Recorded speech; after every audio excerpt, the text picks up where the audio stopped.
Good morning, students.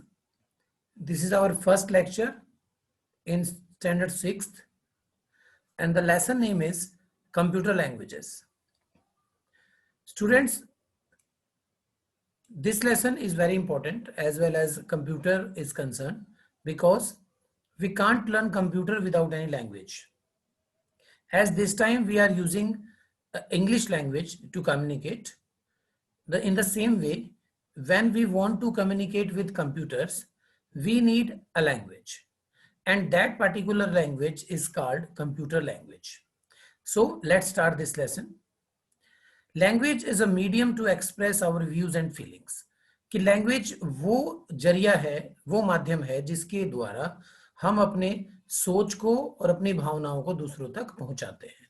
To communicate with a computer, we need a language that a computer understands. Computer की help से हम बहुत सारे काम करते हैं, लेकिन हमें कंप्यूटर को बताना पड़ता है कि उसको क्या करना है. कंप्यूटर अपने आप कोई भी काम नहीं कर सकता until unless we give it the commands. Right बेटा, जब तक इसको कमांड नहीं देंगे तब तक ये कुछ नहीं कर सकता, और इसको हमें ऐसी लैंग्वेज में कमांड देना पड़ेगा जो कि कंप्यूटर समझ सके. A computer needs step-wise instruction to perform any action. Computer कोई भी काम जब करता है तो उसको स्टेप बाय स्टेप हमें कुछ कमांड्स इंस्ट्रक्शंस देनी पड़ती हैं जिसकी हेल्प से वो काम करेगा. अब कुछ पॉइंट्स है जिसको जानना बड़ा जरूरी है कंप्यूटर लैंग्वेजेस के लिए. पहला है, a program is a set of instruction that tells the computer what to do. कि पहला इंपॉर्टेंट वर्ड क्या है? प्रोग्राम. प्रोग्राम क्या है? प्रोग्राम एक सेट है, एक ग्रुप है इंस्ट्रक्शंस यानी कमांड का जो कंप्यूटर्स को बताते हैं कि व्हाट टू डू, क्या करना है. राइट बेटा, तो what is a program? Program is a set of instructions that tells the computer what to do. जिस तरह से हम लोग बहुत सारी कमांड्स को एक सीरियल में अगर लिख दें तो वो हमारा एक प्रोग्राम बन जाएगा. जैसे लास्ट ईयर भी जब आप 5th स्टैंडर्ड में थे तो हमने एक प्रोग्राम को इसी तरह से एक्सप्लेन किया था. उसके अंदर हमने एग्जांपल लिया था कि भी how we can prepare a cup of tea, एक कप चाय हम कैसे बना सकते हैं. तो उसमें जितने भी स्टेप्स आप लोगों ने बताए थे अपने अपने हिसाब से, उन सब स्टेप्स को अगर हम एक लाइन में रख दें तो हमारा एक प्रोग्राम बन जाएगा जिसको हम बोल सकते हैं this is a program for making a cup of tea. एक कप चाय बनाने के लिए क्या क्या कमांड्स होती हैं, और उनको सीक्वेंस में लगाना बहुत जरूरी होता है, क्योंकि अगर आप सीक्वेंस में नहीं लगाएंगे तो वो चाय ना बन के कुछ और बन जाता है. ठीक है, तो इसीलिए अगर हमें अपना रिक्वायर्ड रिजल्ट चाहिए, जो हम चाहते हैं वही रिजल्ट चाहिए, तो हमें उन सब कमांड्स को सीक्वेंस में लगाना पड़ेगा. और इन कमांड्स का जो हम ग्रुप बना देते हैं सीक्वेंस में लगा के, that is called a program. ठीक है, अब आगे चलते हैं. तो जब हम ये प्रोग्राम्स हम लिखते हैं कंप्यूटर के अंदर, जब हम कंप्यूटर को प्रोग्राम की शेप में, प्रोग्राम के फॉर्म में जब हम कमांड्स देते हैं कंप्यूटर को, तो जब ये प्रोग्राम लिख रहे होते हैं that is called a programming. ये जो डार्क कलर में लिखा हुआ है प्रोग्रामिंग. ठीक है, तो प्रोग्रामिंग करने के लिए एक बहुत ही इंपॉर्टेंट बात है क्या, कि each programming language has its own specific rules. हर कोई भी भाषा अगर आप यूज करते हैं तो उसकी अपनी एक ग्रामर होती है. उस ग्रामर के अकॉर्डिंग, यानी ग्रामर भी क्या है? Grammar is also a set of rules with the help of we can use that particular language. कि एक रूल्स की एक लिस्ट है कोई भी ग्रामर, तो जिसकी हेल्प से हम एक अच्छी लैंग्वेज बोल पाते हैं, ठीक करेक्ट लैंग्वेज बोल पाते हैं. इसी तरह से कंप्यूटर के अंदर भी जब हम प्रोग्राम लिख रहे होते हैं, प्रोग्रामिंग कर रहे होते हैं, तो हमें कुछ रूल्स को फॉलो करना होता है ताकि वो प्रोग्राम कंप्यूटर के अकॉर्डिंग चल जाए और कंप्यूटर को बात ये समझ में आ जाए. The evolution of programming language has made it easier for programmers to write powerful application programs. और जो ये लैंग्वेजेस प्रोग्रामिंग के लिए हम लोग यूज करेंगे, तो उसके अनुसार कोई भी एक प्रोग्रामर जो भी प्रोग्राम बनाएगा, अगर आप प्रोग्राम बनाएंगे तो आप प्रोग्रामर ही बोले जाएंगे. तो जो भी प्रोग्रामर है वो इन सब लैंग्वेजेस से, प्रोग्रामिंग लैंग्वेजेस की हेल्प से एक पावरफुल एप्लीकेशन प्रोग्राम यानी एक कोई सॉफ्टवेयर बना सकता है. किसकी हेल्प से? प्रोग्रामिंग की हेल्प से. right? The development of computer languages has been classified into the following categories. अब हमारी लैंग्वेजेस को कुछ पार्ट्स में बांटा गया है, और वो पार्ट्स कौन कौन से हैं? सबसे पहले आता है machine language, first generation language भी इसको हम बोलते हैं। तो मशीन लैंग्वेज क्या है? मशीन लैंग्वेज, मशीन यहां पर आप ध्यान रखेंगे कि कंप्यूटर के लिए हमने मशीन वर्ड यूज किया है, राइट? तो मशीन लैंग्वेज यानी कंप्यूटर की language is the only language that a computer understands. ये सिर्फ अकेली एक ऐसी भाषा है जिसको कंप्यूटर समझता है। क्यों? क्योंकि इसके अंदर ओनली 2 डिजिट वी हैव, और वो 2 डिजिट मैंने आपको पहले ही बताए हुए हैं, लास्ट क्लासेस के अंदर भी इंट्रोडक्शन आई हुई है पूरी डिटेल में। और अब की बार फिर मैं आपको एक बार दोबारा से रिमाइंड कर देता हूं। It is expressed in binary form, और वो कौन कौन से हैं? 0 and 1। सिर्फ 2 ही डिजिट कंप्यूटर को समझ में आते हैं बेटा, एक होता है 0 और एक होता है 1। 0 का मतलब होता है ऑफ स्टेट, और 1 का मतलब होता है ऑन स्टेट। या आप बोल सकते हैं कि 0 means absent and 1 means present, ठीक है?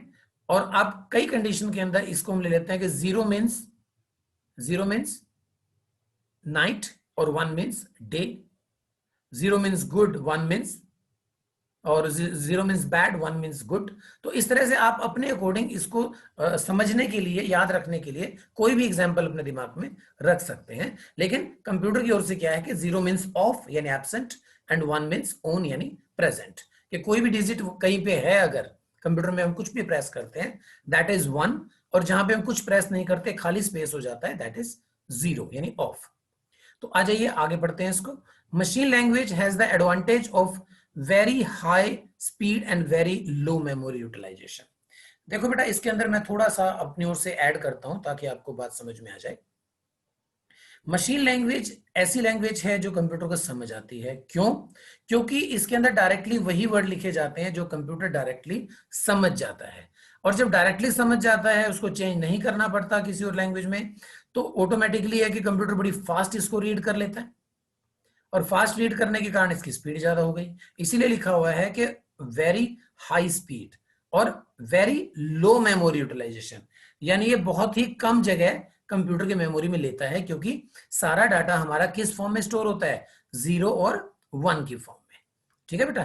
तो यानी यहां पे क्या है, अंडरस्टैंड, एक इसके आगे थोड़ा पढ़ते हैं। Understanding and learning machine language is a tough and time consuming process. Yes, इसका डिसएडवांटेज भी बोल सकते हो आप इस पॉइंट को, कि understanding and learning machine language is a tough, कि इस मशीन लैंग्वेज को सीखना और समझना बहुत ही मुश्किल है, और बहुत ज्यादा समय इसमें लगता है।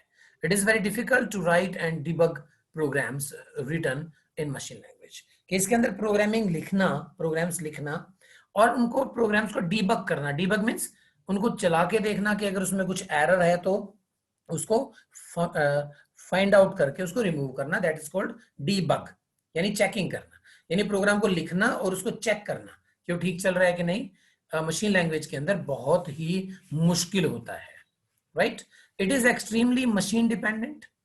ये मशीन डिपेंडेंट का क्या मतलब है कि जिस कंप्यूटर में आप इसको बनाते हो ये सिर्फ उसमें ही चलेगा, किसी और कंप्यूटर में अगर आप कॉपी करके भी डालोगे तो ये उसमें नहीं चलेगा। ये बात बहुत ध्यान से रखनी है, याद आपने। That is why machine language is also regarded as low level language. इसीलिए इसको ट्रिपल L बोला जाता है कि ये बहुत ही लो लेवल की लैंग्वेज है, क्योंकि आपने अपने कंप्यूटर में अगर इसको बना लिया तो किसी को भी दिखाने के लिए या इसको रन करने के लिए, चलाने के लिए आपको अपना ही कंप्यूटर यूज करना पड़ेगा। अगर आपको कहीं बाहर जाना है तो अपना कंप्यूटर ही लेके जाना पड़ेगा, किसी और के कंप्यूटर में आप इसको चला के नहीं दिखा सकते हैं, राइट? तो जैसे इसने आपको आगे भी यही बात बताई है, ठीक है? तो इसीलिए इस लैंग्वेज के अंदर बहुत कम लोग ऐसे थे जिन्होंने इसके अंदर स्पेशलाइजेशन किया, यानी वो एक्सपर्ट हुए इस बात के। दूसरे नंबर पे इन प्रॉब्लम्स को दूर करने के लिए हमारे पास एक सेकंड जनरेशन लैंग्वेज हमने बनाई, यानी ह्यूमन बीइंग ने बनाई। उसका नाम था असेंबली लैंग्वेज। असेंबली का मतलब होता है इकट्ठा करना। इसके अंदर हमने क्या इकट्ठा किया, आइए देखते हैं। This language uses mnemonics codes. Mnemonics codes क्या होते हैं? और symbols in place of 0 and 1। For example, if operation code for add is 0010 in binary, it can be directly written as add। Mnemonics code होते हैं कि जो भी कुछ आप एक्शन कंप्यूटर से करवाना चाहते हैं तो उसके शॉर्ट फॉर्म्स आप लोग लिख देते हैं। जैसे इसने ऐड वर्ड यूज किया, ऐड मीन्स एडिशन, ठीक है। तो this language uses mnemonics codes, mnemonic code यानी शॉर्ट फॉर्म्स, ठीक है। अब हमें वो सब लिखने की जरूरत नहीं थी, अब हमें साथ में इसके ऐड, सब, मल यानी मल्टीप्लाई, डिव यानी डिवाइड, इस तरह के वर्ड्स हमने यूज किए हैं इसके अंदर, ठीक है। assembly language, since assembly language uses symbolic codes, it is easier to work with assembly language than in binary language. कहता है कि ये थोड़ा आसान हो गया ये लैंग्वेज आने के बाद, कि लोग जो मशीन लैंग्वेज यूज कर रहे थे जिसमें बहुत ही मुश्किल प्रोग्रामिंग थी, उसको हटा के हमने असेंबली लैंग्वेज बनाया और असेंबली लैंग्वेज से थोड़ा काम जल्दी होने लगा. As it is evident that a computer can understand only machine language, so assembly language programs have to be converted into machine language.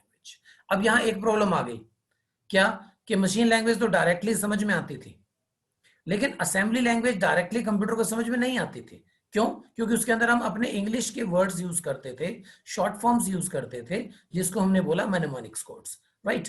तो अब हमें इस प्रॉब्लम से आगे निकलना था कि अब क्या करें कि हम इसको ऐसा बना दें कि ये कंप्यूटर के भी समझ में आ जाए और इंसान भी उसको आसानी से लिख सकें.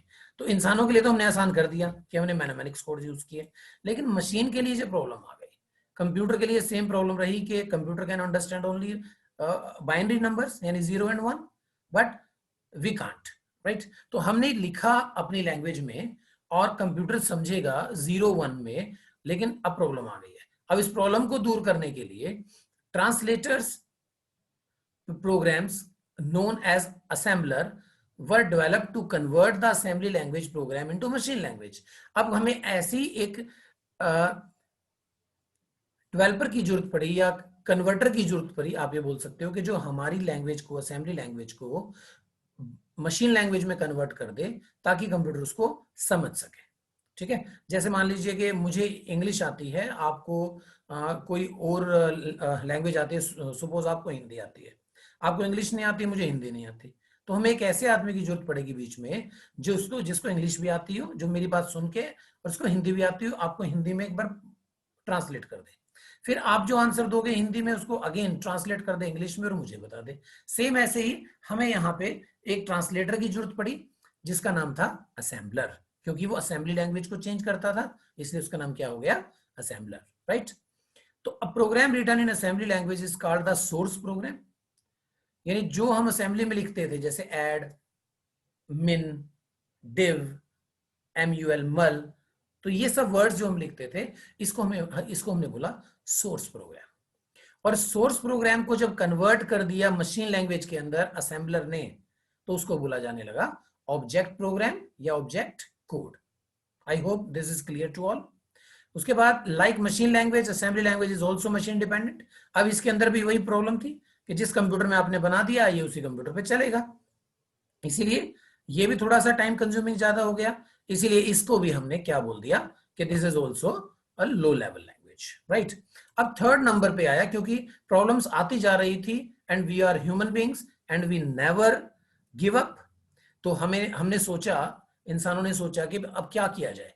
अब ये प्रॉब्लम तो हमने सॉल्व थोड़ी सी तो कर ली, इंसानों के लिए तो आसान हो गया, लेकिन मशीन के लिए और थोड़ा टाइम कंज्यूमिंग हो गया, because now we have to convert the program into machine language so that computer can perform, right.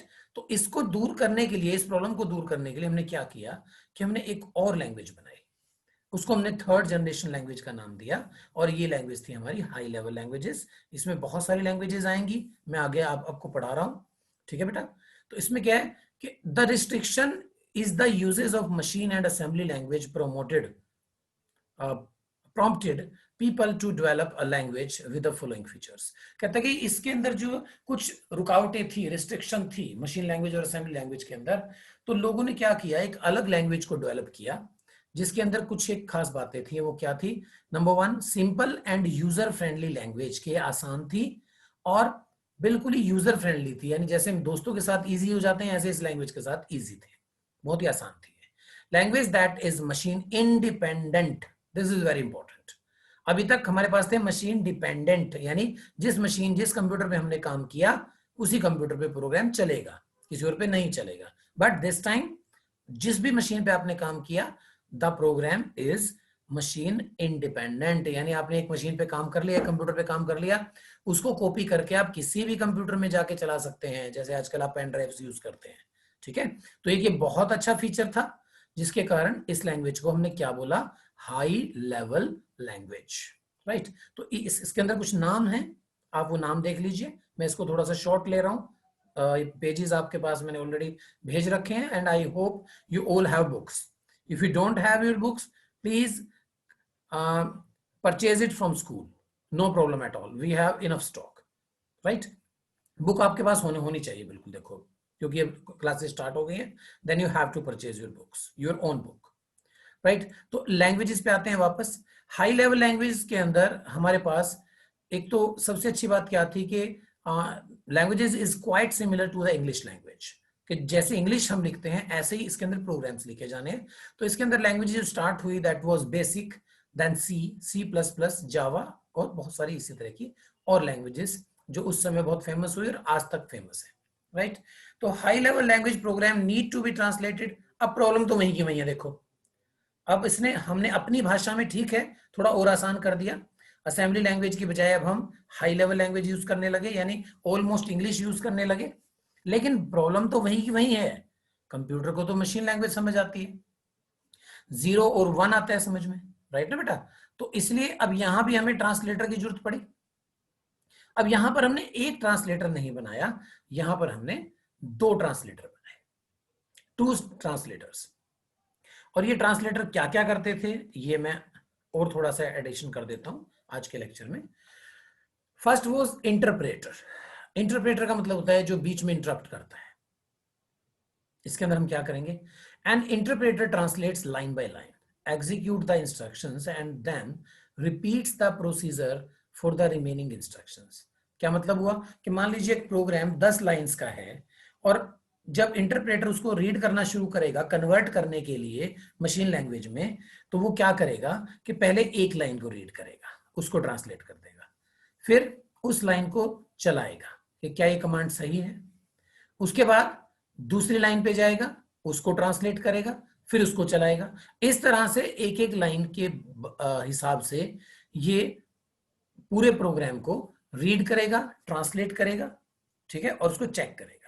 अब अगर कहीं पर भी प्रॉब्लम आ जाती है, मान लीजिए लाइन नंबर 2 में आ गई, हमने कुछ गलत कमांड दे दी है जो कंप्यूटर को लगता है कि ये कमांड काम नहीं करेगी, that is wrong, then it will stop the execution of the program. ये प्रोग्राम को आगे कन्वर्ट करना बंद कर देगा, ये आपको पहले बताएगा कि देयर इज अ मिस्टेक, आपने यहां गलती कर दी है। राइट, तो उस गलती को जब तक आप ठीक नहीं करेंगे और दोबारा प्रोग्राम नहीं चलाएंगे तो ये आगे नहीं बढ़ेगा। और जब उस गलती को आपने ठीक कर दिया, दूसरी लाइन में आपने गलती की थी, कोई मिस्टेक किया था, आपने उसको चेंज किया, then after you again execute the program, दोबारा आपने उस प्रोग्राम को चला दिया बेटा, तब वो दोबारा से पहली लाइन पे ही आएगा, वो दूसरी लाइन से नहीं चलेगा। क्योंकि हो सकता है आपने जब दूसरी लाइन में कुछ चेंज किया हो उसकी वजह से फर्स्ट लाइन में कुछ आ गई हो गड़बड़, है ना। तो इसलिए कंप्यूटर हमेशा फर्स्ट लाइन से ही इसको रीड करेगा। तो पहली लाइन आपने रीड की, दूसरी आपने ठीक कर दी, तीसरी ठीक है, अगर फोर्थ के अंदर again it found any mistake तो ये फिर रुक जाएगा, फिर आपको बताएगा कि मिस्टेक हो गई है, फिर आप उस मिस्टेक को रिमूव करेंगे, फिर इसको स्टार्ट करोगे, तो ये फिर दोबारा लाइन नंबर 1 पे ही आएगा। So it is very time consuming translator, ये बहुत ही टाइम लेता है, ठीक है। तो इसके अंदर सबसे ज्यादा प्रॉब्लम थी, इसीलिए interpreter programs are preferred for beginners and are slow in execution speed. इसलिए इस ट्रांसलेटर को हम जो प्रोग्राम सीखना शुरू करते हैं, जो बिगिनर्स होते हैं स्टार्टिंग में, जैसे आप लोग हैं, तो आप लोगों के लिए ये इंटरप्रेटर ठीक है, क्योंकि ये हर लाइन को पढ़ पढ़ के आपको बताएगा कि मिस्टेक कहाँ पे है। और ये बात अलग है कि इसकी स्पीड थोड़ी कम हो जाएगी, क्यों, क्योंकि रुक रुक के चलेगा, फिर बार बार चलेगा, तो इसलिए स्पीड थोड़ी कम हो जाएगी, ठीक है बेटा। तो ये कुछ एग्जांपल्स दिए हुए हैं, you can read this by your own. If you face any problem, you can underline the words or line or paragraph even. Then we can discuss. First, we will discuss the same in which you have problems in our next lecture, right? तो next आपका आ गया है compiler, दूसरा। First था interpreter और दूसरा आ गया हमारा कंपाइलर। जैसे इसके वर्ड से ही पता है, कंपाइलर यानी कंप्लीट, ये एक एक लाइन नहीं पढ़ेगा, ना ही एक एक लाइन को ट्रांसलेट करेगा, ना ही एक एक लाइन को कन्वर्ट करेगा।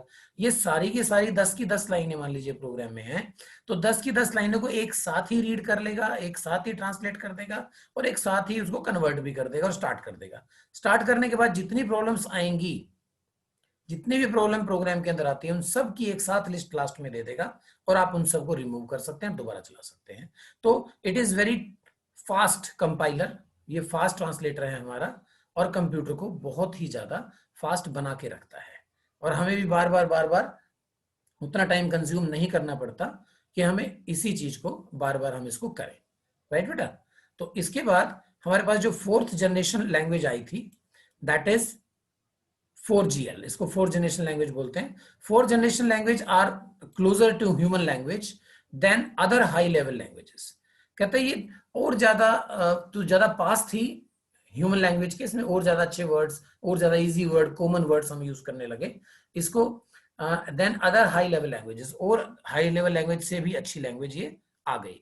4th generation languages are combination of languages with the following features. इसके अंदर कुछ विशेषताएं थी, वो क्या क्या है? नंबर 1, सेम वही, high user friendly, highly user friendly and independent of any operating system, कि ये किसी भी विंडो पे चला लो, एप्पल के कंप्यूटर पे आप इसको रन कर सकते हैं, एंड्रॉयड कंप्यूटर पे रन कर सकते हैं, यानी किसी भी तरह का कंप्यूटर है आप उसके ऊपर इसको प्रोग्राम को चला सकते हैं। Very high speed of execution, क्योंकि पूरा इसके अंदर कंपाइलर काम करते हैं, पूरा का पूरा प्रोग्राम एकदम कन्वर्ट हो जाता है, ये कंप्यूटर बहुत स्पीड में होते हैं। Design to reduce the level of programming efforts, और इसके अंदर बहुत सारी कमांड अपने आप बनी बनाई होती है बेटा, जैसे हाई लेवल लैंग्वेजेस तक तो हमें सारी कमांड खुद लिखनी पड़ती थी, लेकिन इसके अंदर क्या होगा कि हमें कुछ बने बनाए कमांड्स मिल जाएंगी, उसके अंदर हमने सिर्फ डाटा एंटर करना पड़ेगा, अपनी कमांड्स लिखनी पड़ेंगी थोड़ी बहुत, बाकी सब लिखा लिखाया होगा। Minimum effort from the user to obtain any information, इसके अंदर कुछ भी आपने प्रोग्राम में ढूंढना हो तो बहुत ही आसानी से वो मिल जाएगा। और last but not least, design to reduce time, ये इस तरह से डिजाइन किया जाता है कि आपका टाइम बचे, and the cost of software development, कहता है कि एक तो टाइम हमारा बचे और सॉफ्टवेयर की कॉस्ट, यानी इस लैंग्वेजेस के हिसाब से, इस लैंग्वेज की हेल्प से हम जो भी प्रोग्राम सॉफ्टवेयर बनाए वो बड़ी ही उसका खर्चा यानी कॉस्ट उसकी कम हो, और उसके अंदर टाइम भी बहुत कम लगे। इन 4GL यानी 4th generation language, the user has to specify only the required output they want, while the computer determines the sequence of instructions that will accomplish those results. What it means? It means कि जब इन 4th generation language के 4th generation language के अंदर कि user has to specify only the required output they want, कि सिर्फ users को यानी जो प्रोग्राम लिख रहा है उसको या जो उसको यूज कर रहा है इवन, कि उसको सिर्फ आउटपुट लिखना है कि वो क्या चाहता है आउटपुट में, उसको रिजल्ट क्या चाहिए, कैसा रिजल्ट चाहिए, while the computer determines the sequence of instruction that will accomplish those result। तो कंप्यूटर अपने आप वो सारी कमांड्स अपने आप लिखेगा जिस सीक्वेंस के अंदर आपको रिजल्ट चाहिए, जो आपको पहले नंबर पे चाहिए वो लिख दीजिए, दूसरे पे सिलेक्ट कर लीजिए, कंप्यूटर बाकी सारा काम अपने आप कर देता है। This is the beauty of 4th generation language. तो बेटा मैंने ये सारी लैंग्वेजेस आपको कराई। Machine language was first language, that is called machine language, ठीक है, जो कि बाइनरी कोड डायरेक्टली समझ लेती है, ठीक है।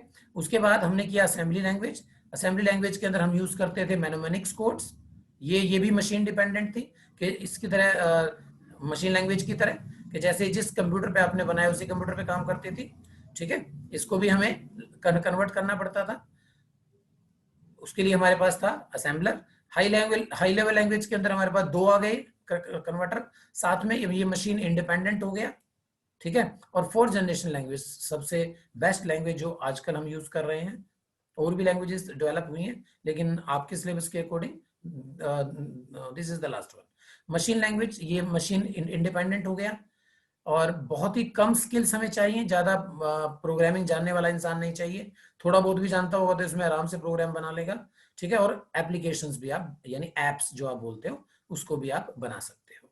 तो that was the lesson computer languages, lesson number 2, ठीक है। तो हमने यहाँ पे आज इस लेसन को बेटा हमने कवर किया। इसके साथ अगर कोई प्रॉब्लम आपको आती है इस लेक्चर के अंदर, you can contact me on my number right, वो आपको ग्रुप में मिला हुआ है, तो anybody can take any class from my side and कोई टाइम प्रॉब्लम इसके अंदर नहीं रहने वाली है बेटा, बस ये है कि आपको इस लेसन को ध्यान से सुनना है। और अगर फिर भी कोई प्रॉब्लम आती है तो बुक आपके पास है, तो आप उसके अंदर अंडरलाइन कर सकते हैं, ताकि हम लोग नेक्स्ट लेक्चर में उस सारे प्रॉब्लम्स को पहले सॉर्ट आउट करेंगे, उसके बाद आगे चलेंगे। ठीक है, और इस लेसन से रिलेटेड इसकी बैक एक्सरसाइज के आंसर्स और question answers I will send you in the form of PDF very soon. Okay, take care, stay at home and be safe, please. Goodbye.